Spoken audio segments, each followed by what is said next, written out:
श्री विष्णु सहस्त्र नाम स्तोत्र हिंदी भाषा अर्थ सहित भाग क्रमांक 22।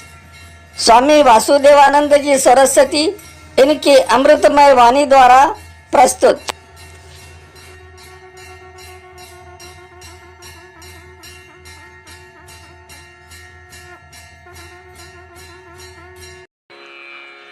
विष्णु सहस्त्रनाम प्रवचन भाग 22वां, श्लोक नंबर 14 और नाम नंबर 6। ओम त्र्यंबकं यजामहे सुगंधिं पुष्टिवर्धनम् उर्वारुकमिव बन्धनान् मृत्योर्मुक्षीयमामृतात्। चिन्मयं व्यापि यत्सर्वं त्रैलोक्यं सचराचरं तत्पदं दर्शितं येन तस्मै श्रीगुरवे नमः। शान्ताकारं भुजगशयनं पद्मनाभं सुरेशं विश्वाधारं गगनसदृशं मेघवर्णं शुभांगं लक्ष्मीकान्तं कमलनयनं योगिभिर्ध्यानगम्यं वन्दे विष्णुं भवभयहरं सर्वलोकैकनाथं। अब तक हमने ओम विश्वम, ओम विष्णु, ओम वषट्कारः, ओम भूत भव्य भवत प्रभु, ओम भूतकृत इन नामों पर चर्चा की है। अब भूतभृत इस भगवान के नाम पर चर्चा करते हैं। ओम भूतभृते नमः। भूतकृत यह नाम देकर परमात्मा को इस विश्व का सर्जक और विसर्जक कह दिया है। अब वही इस समूचे प्रपंच का पालक भी है, यह कहते हैं। भूतभृत माने संपूर्ण भूतों का भरण, पालन, धारण और पोषण करने वाला परमात्मा। भाष्यकार भूतभृत के 4 अर्थ करते हैं। सत्वगुणम अधिष्ठाय भूतानि बिभर्ति पालयति धारयति पोषयति इति वा भूतभृत। परमात्मा सत्वगुण का आश्रय लेकर भूतों का भरण, पालन, धारण और पोषण करता है। अब इन एक एक शब्द पर हम विचार करते हैं। बिभर्ति, भगवान जीवों का भरण करता है। केवल अन्न देकर ही भरण करता है ऐसा नहीं है। अन्न मनुष्य की जरूरत है, किंतु बुद्धिवान जीवों को जीने के लिए उतना ही पर्याप्त नहीं होता। उन्हें अन्न भी चाहिए, वस्त्र भी चाहिए, घर भी चाहिए और ज्ञान बुद्धि भी चाहिए। वह परमात्मा हमें अन्य अन्य बहुत सी चीज़ें देकर हमारा भरण करता रहता है। आज जो कुछ भी हमें प्राप्त हुआ है वह सब उसकी ही कृपा है, उसकी ही अनुकंपा है। हमारे पास आज जो कुछ भी है, क्या हम उसके लायक थे? भीतर से जवाब नहीं में ही आएगा, लेकिन उसने दिया, यह उसकी महान कृपा है, इसलिए उसको बिभर्ति कहा गया। अब पालयति इसलिए कहते हैं, परमात्मा हमारा पालन करता है। उसे हमारी कितनी चिंता है कि वह हमें सुंदर स्वास्थ्य देकर हमारा पालन करता है। हमारे शरीर में पता नहीं क्या क्या क्रियाएं हो रही हैं, उसका ज्ञान हमें नहीं है।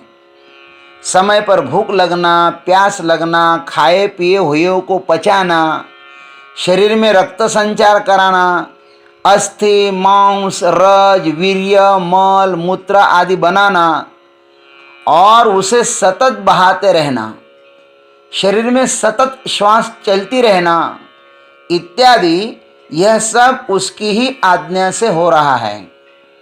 इस शरीर का पालन वही कर रहा है। वह ये सब कुछ न करे तो हमारा क्या होगा, थोड़ा विचार करिए। जब तक हम देह का प्रारब्ध है, जब तक इस देह का प्रारब्ध है तब तक यह भगवान की आज्ञा से चलता ही रहेगा, तब तक इसे कोई भी नहीं रोक सकता। लेकिन एक समय आएगा और यह अपने आप ही रुक जाएगा। गीता जी में भगवान ने स्पष्ट कहा है, अहम वैश्वानरो भूत्वा प्राणिनाम देहमाश्रितः प्राणापान समायुक्तः पचाम्यन्नम चतुर्विधम। मैं ही समस्त प्राणियों के शरीर का आश्रय लेकर और प्राण और अपान से युक्त वैश्वानर अग्नि होकर 4 प्रकार का अन्न पचाता हूं। हमारा शरीर अपने पुरुषार्थ से नहीं अपितु उनकी आज्ञा से चल रहा है। वह हमारे भीतर बैठकर इसका भरण भी और पालन भी करता है और बाहर से वह धारण भी करता है और पोषण भी करता है। इसलिए उस परमात्मा को पालयति कहा गया है। अब उसको धारयति कहते हैं। भगवान ने गीता जी में कहा है कि गामाविश्य च भूतानि धारयामि अहम ओजसा, और मैं पृथ्वी में प्रविष्ट होकर के अपनी शक्ति से समस्त भूत मात्रों को धारण करता हूं। इस पृथ्वी के भीतर परमात्मा न होते तो यह समुद्र में वैसे ही डूब जाती, जैसे मिट्टी का ढेला पानी में डूबकर बिखर जाता है। जिस क्षण में हमारे शरीर में से प्राण निकल जाएगा ना, तब यह भी इस पंच तत्वों में लीन हो जाएगा। शरीर के सब तत्व बिखर जाएंगे। बाहर के पंचभूत इसको धारण किए हुए हैं। कल्पना करो कि सूरज न हो तो हमारा क्या होगा। यह पानी, यह वायु, यह आकाश इत्यादि के बिना हम अपनी कल्पना भी नहीं कर सकते हैं। हमारे शरीर को धारण करने के लिए दृश्य अदृश्य न जाने कितने तत्व काम में लगे हुए हैं। हम इस संसार में सिर्फ अपने बल पर खड़े नहीं हैं, हमें खड़े रहने के लिए बहुतों का आधार है। आत्म चैतन्य इनके बिना भी रह सकता है, किंतु यह देह एक क्षण भी नहीं रह पाएगा। इसलिए इस परमात्मा को धारयति कहा गया है। उसने ही हमें धारण किया हुआ है। परमात्मा को पोषयति भी कहते हैं। गीता जी में कहा है, पुष्णामि चौषधि सर्वाः सोमो भूत्वा रसात्मकः। परमात्मा बाहर रस रूप चंद्रमा बनकर समस्त औषधियों को माने वनस्पतियों का पोषण करता है और भीतर मन के रूप में अनेक सुंदर सुंदर भावनाओं से हमारा पोषण करता है। वह ज्ञान, भक्ति, प्रेम, श्रद्धा, विश्वास, वात्सल्य, आसक्ति, करुणा आदि के द्वारा हमारा पोषण करता रहता है।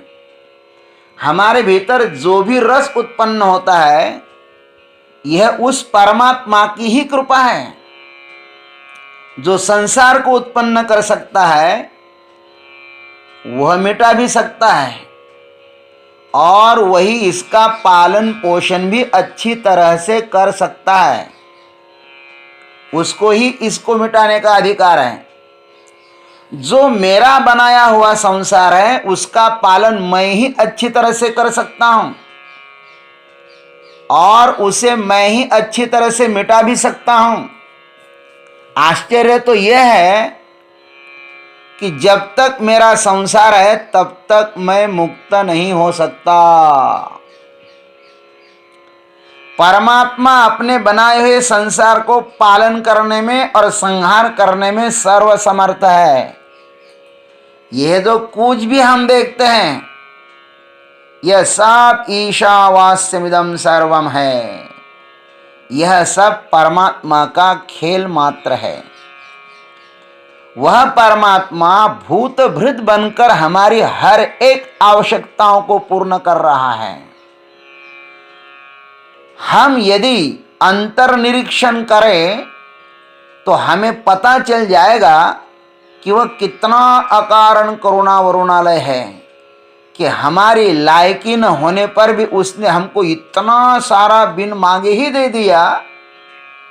क्या नहीं दिया उस परमात्मा ने हमें, इस पर विचार करें और उस परमात्मा का कृतज्ञता पूर्वक भजन करें। इसमें ही हमारा कल्याण है। ओम तत्सत। आज इतना ही, शेष अग्रिम भाग में। नम्र निवेदन, देवियों एवं सज्जनों, स्वामी वासुदेवानंद जी सरस्वती इनके अमृतमय वाणी द्वारा विष्णु सहस्त्र नाम स्तोत्र का अगला भाग के लिए प्रतीक्षा कीजिए। हरिओम।